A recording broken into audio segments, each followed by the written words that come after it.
Então, vamos começar hoje com o princípio de Pascal e também prensa hidráulica, que vocês vão encontrar no livro didático 5, das páginas 45 a 48. Então, aqui isso é uma aula de física para o segundo ano do ensino médio do Colégio de Lavras. Então, o princípio de Pascal foi estabelecido ali por volta de 1647 e diz o seguinte: a variação de pressão provocada em um ponto qualquer de um líquido é transmitida para todos os demais pontos e também para as paredes do recipiente. Então, o que significa isso?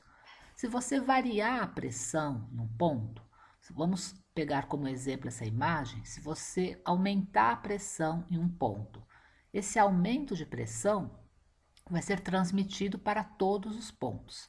O aumento de pressão representa um aumento da força por unidade de área. Então, significa que se você apertou ali de um lado, todos os pontos vão receber aquela quantidade de força para cada unidade de área deles, ok? Então, a gente vai ver aqui vários exemplos nos exercícios e aí a gente vai aplicando esse princípio. Se a gente pegar na página 45, o primeiro exercício vai colocar para a gente várias afirmações e a gente vai precisar verificar se é verdade. A primeira diz assim: a pressão em um ponto no interior de um líquido não depende da profundidade. Aí a gente vai lembrar da lei de Stevin, vai ver o seguinte, que a pressão no interior de um líquido é dada pela expressão densidade vezes aceleração da gravidade vezes altura de líquido, ou profundidade em que ele está. Portanto, está errado, né? Ela depende sim da profundidade. Então, a letra A é falsa. A letra B afirma que a pressão em um ponto no interior de um líquido depende da densidade do líquido. Correto, né? Como nós vimos aqui ao lado na lei de Stevin. Letra C. Qualquer ponto no interior de um líquido está submetido à mesma pressão hidrostática. Daí já não, né? A gente observou ali na expressão que cada ponto vai, dependendo da altura de água que existe naquele ponto, vai dar uma pressão diferente. Então, essa está errada. Letra D afirma que uma elevação ou redução da pressão aplicada em um ponto qualquer de um líquido em equilíbrio transmite-se integralmente a todos os pontos, tanto do líquido quanto das paredes do recipiente que o contém. Essa é exatamente o princípio de Pascal. Então, está correta também.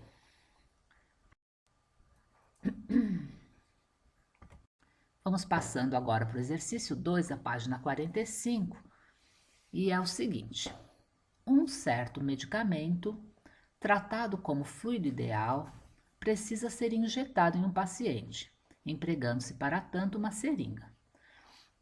Considere que a área do êmbolo seja 400 vezes maior que a área da abertura da agulha e despreze qualquer forma de atrito.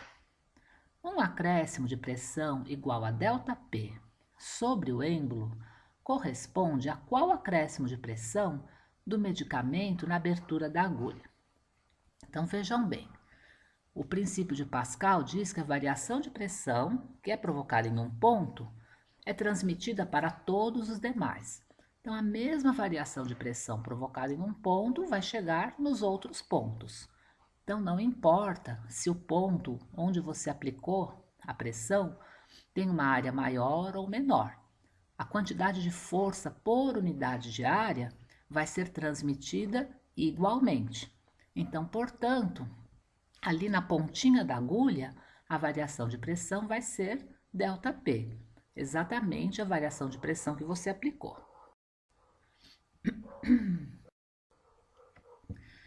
Agora, o exercício 3, na página 46, afirma assim: em uma colisão automobilística frontal, observou-se que o volante foi deformado, provavelmente pelo impacto com o tórax do motorista, além de uma quebra circular no para-brisa evidenciar o local de impacto da cabeça. O acidentado apresentou fratura craniana, deformidade transversal do externo, contusão cardíaca e ruptura dos alvéolos pulmonares. A lesão pulmonar ocorreu pela reação instintiva de espanto do motorista ao puxar e segurar o fôlego, pois compressão súbita do tórax produziu a ruptura dos alvéolos, assim como se estoura um saco de papel inflado. Sobre essa lesão pulmonar, é correto afirmar. Então, ele quer saber exatamente o que provocou a lesão pulmonar. E a lesão pulmonar, então, aconteceu porque ele estava com o peito cheio, né?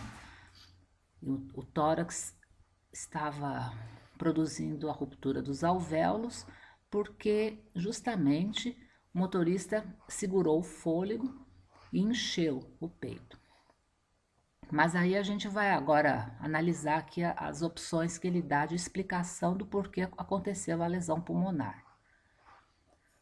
Pelo princípio de Pascal, né, a letra A, o aumento da pressão sobre o ar contido nos alvéolos foi inversamente proporcional ao volume ocupado pelo fluido, cuja massa rompeu as paredes inferiores dos alvéolos. Aí o princípio de Pascal não fala sobre isso, né? O princípio de Pascal não fala que o aumento da pressão é inversamente proporcional ao volume, então essa daí não tem nada a ver com a explicação. Vamos para a letra B. Pelo princípio de Pascal, o aumento da pressão antero-posterior sobre o ar contido nos alvéolos, por ação de pressão externa, foi transmitido a todos os pontos do fluido, inclusive a parede dos alvéolos. Aí isso já tem a ver com o princípio de Pascal realmente, né? O aumento de pressão em um ponto, né, foi transmitido a todos os pontos do fluido, inclusive a parede dos alvéolos. Letra C diz que, pelo princípio de Arquimedes, o aumento da pressão sobre o ar contido nos alvéolos foi inversamente proporcional ao volume ocupado pelo fluido e cuja massa rompeu as paredes inferiores dos alvéolos. Bom, nós ainda não estudamos o princípio de Arquimedes, mas de qualquer maneira, essa afirmação não faz sentido, né? O aumento da pressão sobre o ar não é inversamente proporcional ao volume ocupado pelo fluido. Então, essa afirmação também não tem lógica.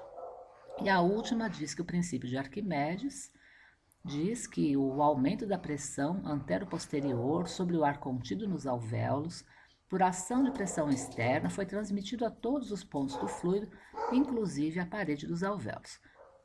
Esse é o princípio de Pascal e não de Arquimedes, né? Então, esse é o que a letra B afirma corretamente, que é o princípio de Pascal.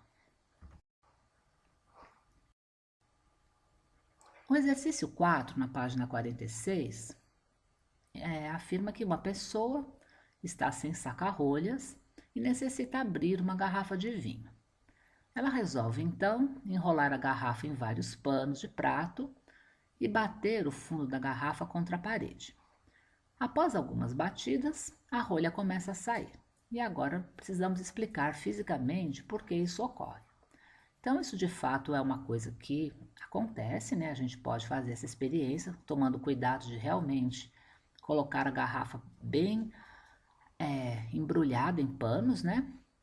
Mas assim, por quê? Porque se a gente fizer, né, força, né, no fundo da garrafa, a tampa, a rolha vai sair. Então, vamos pensar. Pelo princípio de Pascal, nós vimos que qualquer variação de pressão em um ponto é transmitida a todos os pontos, né? Então, se a gente aplicar uma força no fundo da garrafa, essa força, por unidade de área, vai provocar uma pressão. Essa pressão, nesse ponto onde nós estamos aplicando, vai ser transmitida a todos os outros, inclusive a rolha. Então, a rolha também vai receber aquela quantidade de força por unidade de área.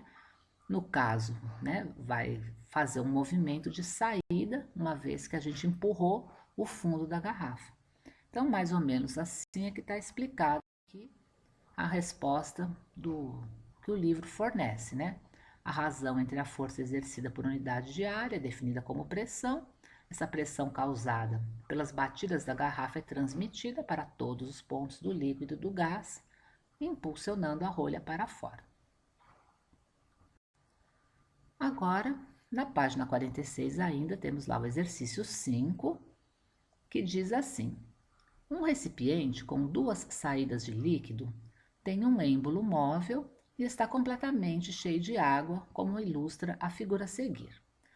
Uma pessoa realiza uma força de módulo F igual a 10 newtons sobre o êmbolo de área igual a 50 centímetros quadrados, e as rolhas são arremessadas para fora do recipiente. Considerando a pressão inicial nas rolhas A e B como sendo respectivamente PA e PB, qual a pressão que as arremessou? Então, vamos observar ali a figura, que as rolhas estavam posicionadas, né, lateralmente nesse recipiente, e o êmbolo móvel foi pressionado pela pessoa, que aplicou a força de 10 newtons numa superfície de 50 centímetros quadrados. Ou seja, essa pessoa fez variar a pressão nesse ponto. E que pressão essa pessoa fez? 10 newtons de força dividido por essa superfície. Se a gente for utilizar a unidade do sistema internacional, precisamos transformar os 50 centímetros quadrados em 50 metros quadrados. Então, vamos lembrar aqui que o centímetro quadrado equivale a 10 a menos 4 metros quadrados. Então, para fazer o cálculo da pressão que a pessoa exerceu no êmbolo, a gente vai fazer o 10 dividido pelo 50 vezes 10 a menos 4, porque a gente está transformando já para metros quadrados, ok? Então, fazendo o cálculo, a gente vai encontrar que a pessoa fez ali, exerceu, né, uma pressão de 2.000 newtons por metro quadrado. E essa pressão vai ser transmitida para todos os pontos do recipiente, inclusive para as duas rolhas, que vão receber 2.000 newtons para cada metro quadrado. Agora a gente vai ver um exemplo de aplicação do princípio de Pascal, que é muito importante, é muito comum nos equipamentos que a gente vai observar aqui. Então, olha só, esse equipamento é chamado de prensa hidráulica. E como que ele funciona? É um tubo de um lado com uma área pequena e um outro com área maior do outro lado, interligados. Então é aquela ideia, né, do sistema de vasos comunicantes. E aí o que acontece? A gente acabou de estudar que uma variação de pressão feita em um ponto vai ser transmitida a todos os outros pontos. Então, se eu aplicar uma pressão do lado menor, a variação de pressão que eu vou provocar ali vai ser transmitida para o lado maior. De forma que eu posso dizer que a pressão que eu faço do lado 1 vai ser transmitida e vai ser igual à pressão que vai ser consequência, né, do lado 2. Agora, se a pressão, a gente já viu que a definição é força por unidade de área, e essa pressão é transmitida para o outro lado, então é igual à pressão resultante do outro lado, eu vou dizer que a força 1 aplicada na área 1 vai ser igual à força 2 que foi aplicada na área 2. E aí, olha só que coisa interessante. Eu posso fazer, então, em F1, uma força pequena, né, nessa área pequena, e a pressão vai ser a mesma do outro lado. Mas como do outro lado a área é maior, para que essa pressão seja igual, a força do lado 2 precisa ser maior também, certo? Então, eu posso fazer uma força pequena numa área pequena e vou ter lá como resultado uma pressão. Do outro lado, essa pressão vai ser igual, vai ser transmitida para o outro lado, vai ser igual. Mas como a área do outro lado é maior, a força resultante do outro lado também será maior. E é esse fato que permite que a gente consiga levantar um objeto pesado. Então, a prensa hidráulica é utilizada muito em postos de combustíveis quando a gente precisa erguer um veículo. Uma força pequena feita de um lado estreito do tubo vai ocasionar essa força grande do outro lado, erguendo, portanto, o automóvel. Então, esse é um sistema que a gente diz que é multiplicador de força, porque você faz uma força pequena de um lado e a força aumenta do outro lado, né? E aí vocês podem realmente, com razão, achar isso estranho, porque como é possível a gente fazer uma força pequena de um lado e do outro a gente ter uma força grande, né? A gente vai entender agora como que isso acontece. Como a gente já sabe em física, sempre existe conservação de energia. E aí a gente vai entender como que a conservação de energia acontece nesse caso. Então, olha só. Antes de mais nada, vamos lembrar aqui como que a gente calcula volume em cilindros. Então, para calcular o volume, a gente precisa multiplicar a área da base pela altura. Então, dos dois lados, nós temos alturas diferentes e, portanto, áreas diferentes também. Então, o volume do A vai ser dado pela área menorzinha ali do A, vezes a altura de fluido que tem do lado do A. O volume do B vai ser a área do B vezes a altura de fluido do lado B. Agora, se eu deslocar um volume de um lado, sendo um fluido incompressível, a mesma quantidade de volume que eu desloquei de um lado precisa ser deslocada do outro, né? O tamanho lá de fluido, aquela quantidade volumétrica de fluido, ela não pode mudar. Então, eu posso dizer que o volume deslocado do lado do A, que seria área vezes a altura do A, precisa ser igual ao volume deslocado do B, área B vezes a altura do B. E aí eu chego na seguinte relação, que a altura do A dividida pela altura do B vai ser igual à área do B dividida pela área do A. Isso quer dizer o seguinte, que do lado que é de área menor, eu vou precisar, para o volume ser igual ao lado que a área é maior, a minha altura de fluido precisa ser maior. Então, de um lado, eu vou ter um volume que a área é pequena, mas a altura é grande. Para o outro lado ter a mesma quantidade de volume, como a área dele é grande, a altura de fluido é pequena. Então, quando a gente faz pouca força de um lado e sai muita força do outro lado, a gente, para compensar isso, o que acontece é que a gente vai precisar fazer realmente pouca força, mas numa altura de fluido maior. A gente vai precisar empurrar o fluido por uma altura maior do lado que é estreito, para que ele suba só um pouquinho do lado em que a força está sendo maior. Então, dessa forma, a gente consegue realmente fazer pouca força de um lado e essa força acabar saindo amplificada do outro lado, mas, em compensação, a gente precisa empurrar por uma distância bem maior esse lado que é estreito, ok? Algumas aplicações, então, a gente tem aqui o sistema de freios dos veículos. O pedal está acoplado a um cilindro estreitinho, de forma que quando a gente vai pisar no pedal, a gente não precisa fazer uma força muito grande. Mas ele está ligado a um cilindro maior, né, que tem uma área da secção interna maior, e essa força por unidade de área vai ser transmitida integralmente para esse cilindro maior, de forma que ele vai exercer uma força maior na pastilha de freio, que vai fazer a roda diminuir a velocidade, né? Então, o disco de freio, em contato com essa pastilha de freio, vai por atrito acabar fazendo a roda parar. E um outro exemplo é o nosso guindaste hidráulico.